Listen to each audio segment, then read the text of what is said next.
রাতের বেলায় এক চোর এক ঘরের মধ্যে ঢুকেছে চুরি করার জন্য। চোর দেখে ওই ঘরের মধ্যে এক বুড়ি মহিলা ঘুমিয়ে আছে। এখন চোরের নড়াচড়ার খসখসানি শব্দ শুনে হঠাৎ করে সেই বুড়ি মহিলার ঘুম ভেঙে গেল।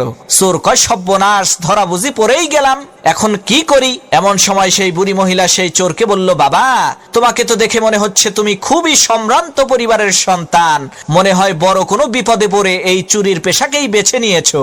ঠিক আছে, কোনো সমস্যা নাই। এই যে দেখো, আলমারির 3 নম্বর বাক্সের মধ্যে 5 ভরি স্বর্ণ আর 70,000 টাকা আছে, এগুলো তুমি নিয়ে যাও। আমি বাঁচবই আর কয়দিন, এত টাকা পয়সা দিয়ে আমি করবোটা কি? আর বাবা, তুমি যাওয়ার আগে আমার কাছে এসে একটু বসো। আমি একটু আগেই একটা আশ্চর্য ধরনের স্বপ্ন দেখেছি। এই স্বপ্নের মানেটা আমি বুঝতে পারছি না, তুমি একটু বলো তো এই স্বপ্নের মানেটা কি? চোর মনে মনে কয়, আল্লাহ, সব বাড়ির মানুষেরা যদি এই বুড়ির মতো বড় দিলের অধিকারী হইতো, তাহলে তো আমার আর কোনো চিন্তাই থাকতো না। এদিকে সেই বুড়ি মহিলা তার স্বপ্নের কথা সেই চোরকে বলতে আরম্ভ করলো। সে, বাবা, আমি দেখলাম বিশাল বড় একটি মরুভূমির মধ্যে আমি হারিয়ে গেছি।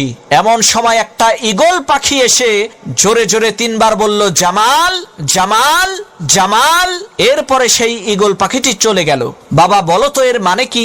চোর মনে মনে চিন্তা করতে লাগলো, এই স্বপ্নের মানেটা কি হতে পারে? ইতিমধ্যে পাশের রুম থেকে সেই বুড়ি মহিলার একেবারে টকবগে জোয়ান ছেলে জামাল, তার নাম জোরে জোরে শুনতে পেয়ে ঘুম থেকে উঠে ঘরের মধ্যে ঢুকে সেই চোরকে ইচ্ছা মতো পিটাতে আরম্ভ করলো। তখন সেই বুড়ি মহিলা বলল, হইছে, এবার থাম, ওর কৃতকর্মের ফলও পাইয়া গেছে।